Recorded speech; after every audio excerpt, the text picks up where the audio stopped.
Expectations about your life, your business, and or your career. And are those expectations propelling and moving you forward, or are they stripping you back of all your potential? Are they denying you the ability to live and lead a brighter, bolder, and a better future? Are they perhaps holding you back, keeping you stagnant, stalling you? Are they even killing you? Now, that's pretty strong language, and I speak about this from lived experience.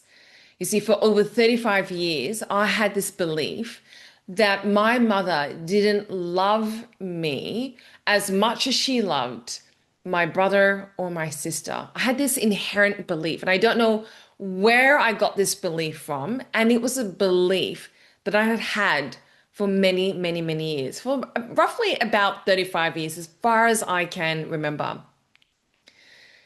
And underneath that belief was this expectation that she see, hear, value, validate, admire, approve, love me the way that I expected her to love me. And because she didn't meet those expectations, I had this belief, this false, limiting belief. That belief almost destroyed me. And it fueled years of deep, dark depression, severe anxiety. It propelled me into a life of unmanageable trauma. And I experienced, as a result, a massive mental breakdown. And that wasn't that long ago. That was just over 10 years ago. Then, recently, a single moment happened, and that one moment changed everything. And that moment was actually when my sister had her second baby. And when my sister had her second baby, my mum shared with me when we had gone back home from the hospital, visiting my sister and the baby in the hospital, my mum privately shared with me how she had overheard my brother whisper to my nephew, which is my sister's firstborn child, that the firstborn is always the most special. And she shared that when she heard that, that she was actually thinking about me, and I'm the firstborn. And she said to me, it's true. The firstborn is always the most special. And when she said it, she wasn't saying it flippantly. She wasn't saying it like as part of a casual conversation. I could feel that it came deep, deep within her heart. And in that moment, both of our eyes got filled with tears of just pure love. And this connection that I'd seen between my sister and my baby. Not my baby. Feels like my baby, it's not my baby. This connection that I'd seen in the hospital between my sister and her baby, mother and child. I just felt it, in that moment, that same connection. It's like I saw my mother as a mother, and that baby that my sister was carrying, that baby was me. And I just felt that so, so deeply. And I knew that she felt that. And we had a moment. We had a moment. The impact of those words just hit me so, so deeply. And that single moment, well, there's my dog.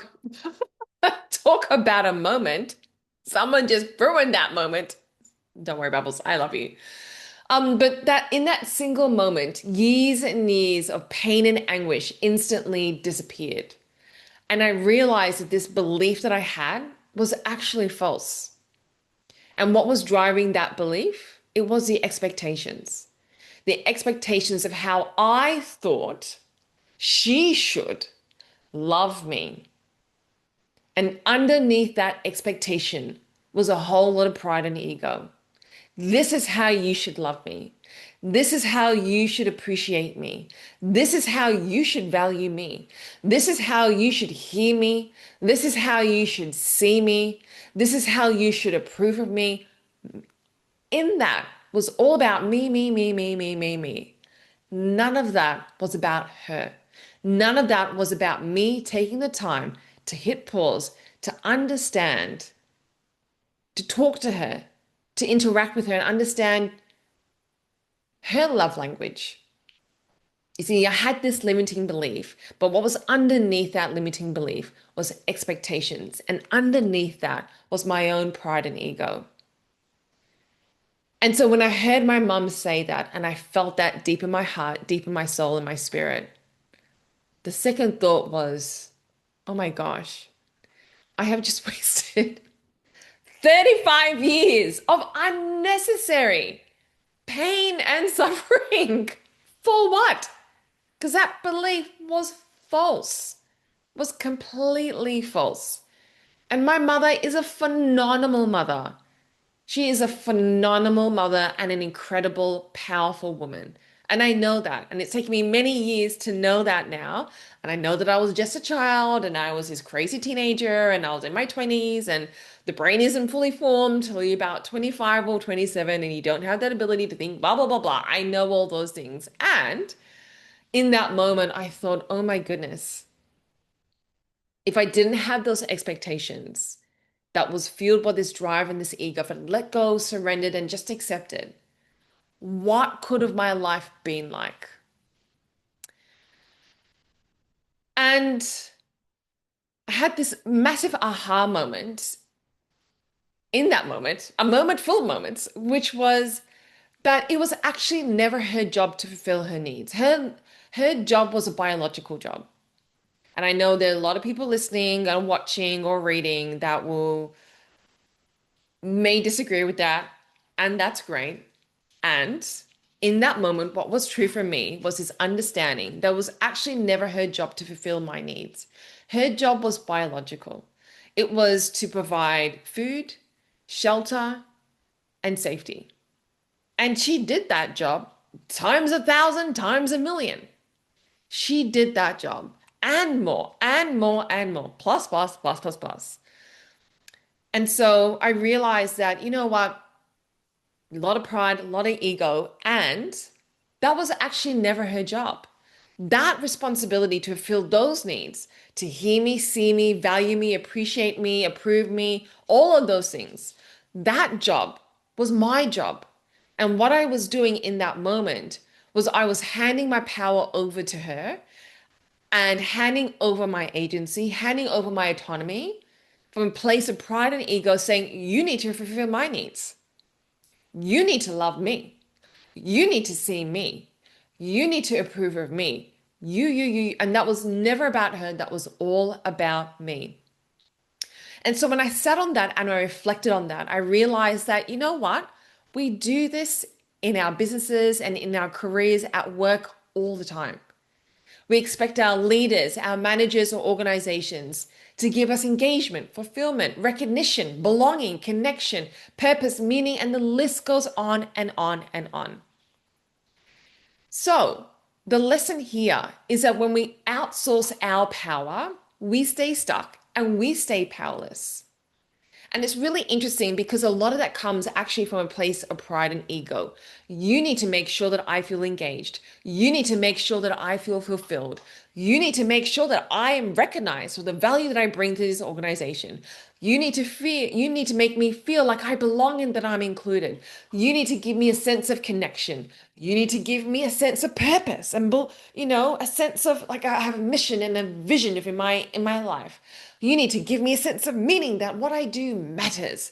And the list goes on and on and on. And we expect our managers, our leaders, our teams, our organizations to do all of that for us and more.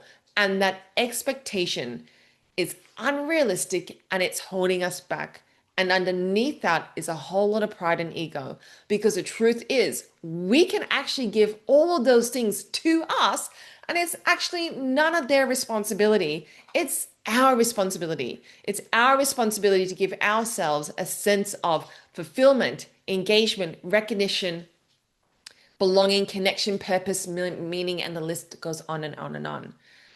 So let's make a decision right here, right now, to not outsource our power. Because when we outsource our power, we stay stuck. We strip ourselves of personal agency and autonomy.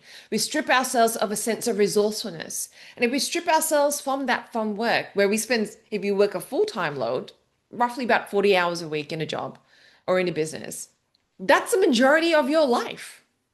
So why? No wonder we're unhappy. No wonder we're miserable. But rather than expecting others to do that for us, how about we start doing some of that for ourselves? How about we start taking a sense of responsibility for our engagement, for our connection, for our fulfillment?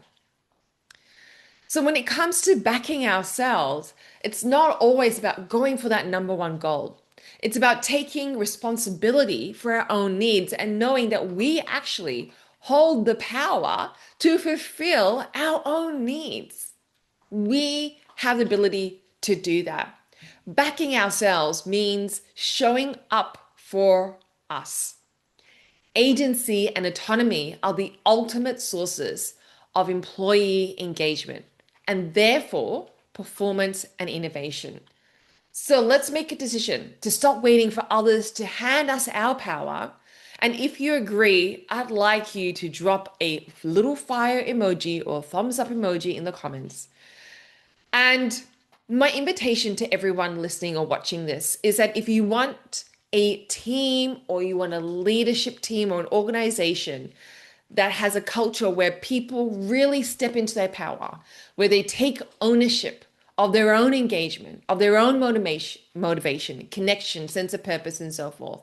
If you want people to show up, step up, and fulfill their own needs, that in turn set that role model for others and inspire others around them to also do the same, instead of waiting for leaders or managers to fix it, then my invitation for you is to reach out, send me a private message at hello@winitha.com about how I can bring this message to your organization, to your team, to your leaders through a keynote, a workshop, or a leadership program. I'd love to help. Let's start creating cultures where more people in our organizations step into their sense of agency, take 100% responsibility for how they show up, but also take responsibility for what their needs are. And I truly believe that when we have our team of people that sit in their power and take responsibility, that is what truly cultivates high performance.